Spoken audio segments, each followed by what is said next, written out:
All right, so we started this chapter talking about all the different components of circles. Now we're going to kind of delve into what each of them can lend us in terms of solving for arc length and different length measures. And this lesson is going to focus on chords and what they can teach us. So we know a chord is any segment from an endpoint to an endpoint on a circle. If it goes through the center, it's the diameter. If it's just random endpoints, and it's considered a chord here. And we've already defined our minor arc and our major arc. If it's a diameter, then we have two semicircles. So here's our two core theorems, and then we will take a look at a converse that builds. So technically three theorems here. The first one says this, and I'm actually going to give you a visual of it first. So if I have, give me a moment. All right, so we have two chords here. Notice that the two chords are marked as congruent. Okay, they're on endpoints. Now, this arc that's shown here, okay, this arc, this minor arc, and then this minor arc. Now I can kind of move this around. Look what we notice when I slide my two chords together, I end up with congruent arcs, right? Seems like they overlap. So just to show you with different sized ones, maybe well, we'll take it for that, okay? So I'm going to go ahead back to our notes. If we read the theorem, it says, in the same circle, or again, in congruent circles, two minor arcs, so arc AB and arc CD, are congruent. I'll put a little symbol there. If and only if their corresponding chords are congruent. So as long as AB is congruent to CD, I'm sorry, I should be saying AB is congruent to DC, then that means that these two chords are congruent, so the arcs are congruent, and vice versa. If the arcs are congruent, then the chords are congruent, okay? All right, that's theorem 1, 10.6 technically, congruent corresponding chords theorem. And the second one is perpendicular chord bisector theorem. So let's look at that one, and then we'll come back and look at the visual of it. So what I have here is I have a circle, just to see what we're given. And in this circle, there's a diameter. Okay, we can see that this is the diameter here. It's going through the center of the circle, and it has two endpoints on the circle. Definition of diameter. Now, I have a chord that kind of crosses through here. Now, I can make this chord however I want it to be, right? I can make the circle bigger or smaller, so all those kind of elements are irrelevant. But what I notice is, as long as my diameter intersects my chord here at a right angle, let's look at the values of the two segments of my chord that are created. So they're saying BD is 6.51 units, and CD or DC is 6.51 units. And if I kind of adjust that a little, notice again they're still going to be congruent, 7.96. So we see that if we have a diameter intersecting a chord at a right angle, then not only does it intersect it, it bisects it. Very exciting. Okay, so here it says if a diameter of a circle is perpendicular to a chord, as we see here, then the diameter in fact bisects the chord. And it also bisects the arc. So that one's critical. In that visual we had, they didn't show that. But if we do that the entire arc, let's say is, I don't know, 80 degrees, okay, then because of this theorem, this arc is 40 degrees and this arc is 40 degrees. So the arc is also bisected. Then the converse says, if one chord of a circle is a perpendicular bisector to another chord, then we can confirm that that first one is a diameter. So they're saying if we just have a random circle and we have two chords that intersect such that one is a perpendicular bisector of the other, then this first one must be a diameter. So that gives us information about what type of chord one of them is. All right, let's apply all this. So example 1, using these chords to find arc measure. So in this diagram, they give us two congruent circles. All right, that's critical. They show us that by saying that the radius is congruent in each, so two congruent radii. They tell us that FG is congruent to JK, so we have two congruent chords. And then they tell us that the measure of arc JK is 80 degrees. So they want us to find the measure of arc FG. Well, because we have two congruent circles and we have two congruent chords, the arcs are going to be congruent as well. So this is also going to be 80 degrees. All right, moving on down.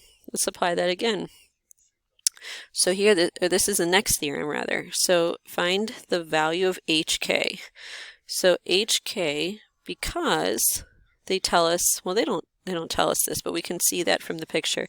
JL is a diameter because it goes through the center, and it intersects this chord HK at a right angle. So because it intersects it because they are perpendicular and because it is a diameter to start, we can confirm that this chord is bisected. So if, and I have a lot of writing on here at this point, if NK is 7, then NH must also be 7, making the entire chord, the length of the entire thing, HK, 14. Okay? Now to find the measure of arc HK.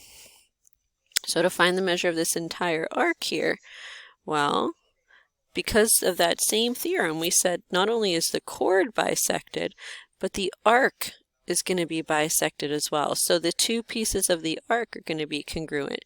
So that means that JH, arc JH, is congruent to arc KJ. Or JK. I took it the wrong way, but it's same thing, okay? All right, so JH is congruent to JK. So I can go ahead, and since they're congruent, we can say that the measure of JH is equal to the measure of JK. Again, you wouldn't necessarily write all of this, but then you'd substitute in and say that 11x is the same value as 70 plus x. Subtract x on both sides, 10x equals 70, so x is equal to 7. All right, that's not the final answer, though. They want the measure of HK. So they want this entire thing. Well, since x is 7, so that means this is 77 degrees, this is 77 degrees, and if I add those two together, I'm going to get 154 degrees. So the measure of arc HK is 154 degrees. All right. Okay, so using perpendicular bisectors, let's just say you had 3 bushes arranged. This part here isn't that critical for the applications we're going to do right now. But should you place this, where should you place the sprinkler so it's the same distance from each bush? Imagine these to be points on the outside of a circle. So we have a circle that goes around. Let's redraw that. A circle that goes around kind of like this. You know, these are 3 points on our circle. Now if I can go ahead and draw in, and you can kind of maybe pause the video, ponder this one on your own, and see if you would come up with the same thing, or even after watching it if you understand it. But where should you place the sprinkler? Well, using this diameter, if I have the center of my circle here, if I draw in a diameter here, these are congruent, meaning my arcs are congruent. And if I draw in a diameter here, these are congruent, same with the arcs. So where should I place it so that it is the same distance from each bush? This would work, because then I basically created the radius here to here to here, because those are all endpoints on my circle. We're not going to do problems necessarily like that, but I wanted you to see it, okay? All right, so let's practice some before we finish up the lesson. If measure of arc AB is 110, find the measure of arc BC. Well, guess what? It's also going to be 110 degrees because we're in the same circle and our chords are congruent, so the arcs are as well. Next one, if the measure of arc AC, so a new problem, if the measure of arc AC is 150, and this is a new problem, so I'm going to erase these things, different values now. So if this is 150, find the measure of arc AB. Well, if this is 150, we know that this arc is congruent to that arc. So 360 minus 150 gives me a remaining 210 degrees for this entire major arc ABC. So now I divide that by 2. And when I divide that by 2, I find that each one is going to be 105 degrees. Okay? All right.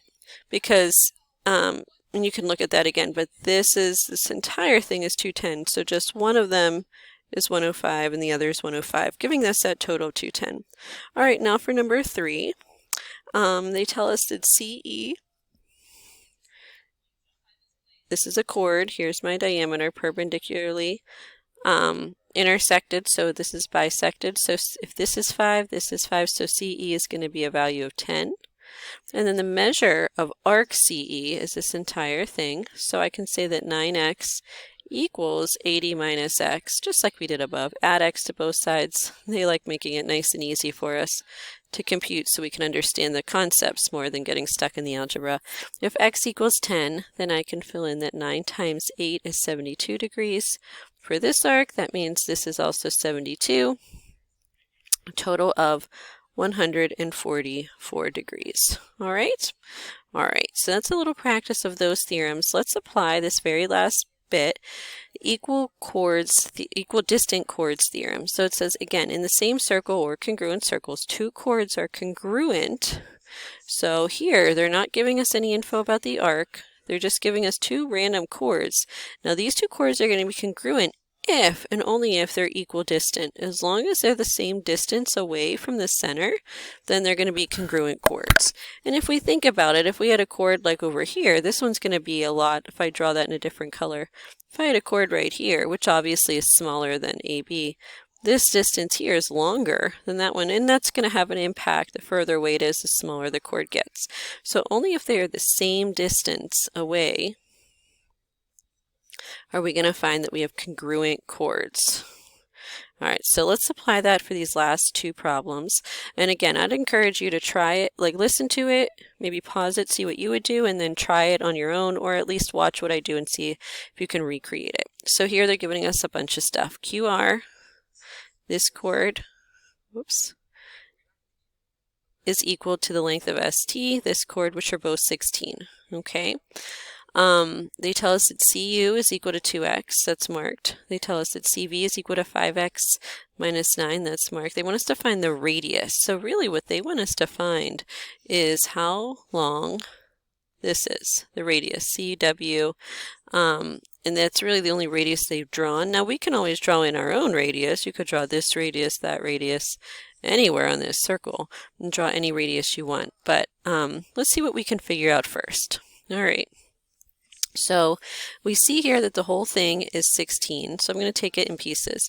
If this is 16, this is 8, and this is 8. And similarly, if ST is 16, then SV is 8, and TV is 8. All right? Next thing we know, since we have congruent chords, they must be equidistant by the theorem up above. So 2x must be the same value as 5x minus 9. So I'm going to solve that for x. 2x must be the same as 5x minus 9. Again, they're equidistant, so they're giving us that the chords are congruent. Again, this is an if and only if, so that means they must be equidistant. All right, so when I solve this, subtract 5x, negative 3x equals negative 9, divide by negative 3, x equals 3. So when I substitute that in, this is not 2x anymore, this is 2x times 3, or 6. And this is obviously 5 times 3, 15 minus 9, this is also 6.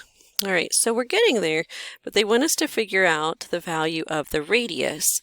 Now again, we can't really figure out this missing piece here. Or maybe we can, but I think an easier way to do it would be to draw in our own radius. Can I draw in this radius CQ? Yes, I can. And look what I've just created, a right triangle. So if I redraw that right triangle here, the same one that's on the side here, I have a value of 6, a value of, whoopsies, I did not want to do that. Oh, I don't know if I can get that back. Okay, well, I'm going to run out of time. Okay, well, we made it. All right, a value of 6, a value of 8, and then I can do the Pythagorean theorem. Now, I might notice this is a 3, 4, so this is 5 times 2, so that makes this 10. So it's a Pythagorean triple, or I could have done 6 squared plus 8 squared equals c squared, and 36 plus 64 is 100, so that's 10. So the length of my radius, a radius of a circle, QC is 10. Let's try another one of the same type just to set it up. So again, same scenario, I'm going to set 3x equal to 7x minus 12. I get negative 4x equals negative 12, so x equals 3. Subbing that in, this is going to be 9. Now they tell me up here, which I didn't read, but they say that jk is going to be 24. So this is 12 and this is 12. That means I can go ahead and make a triangle right here, and this is another Pythagorean triple. So I find that my radius is going to be 15.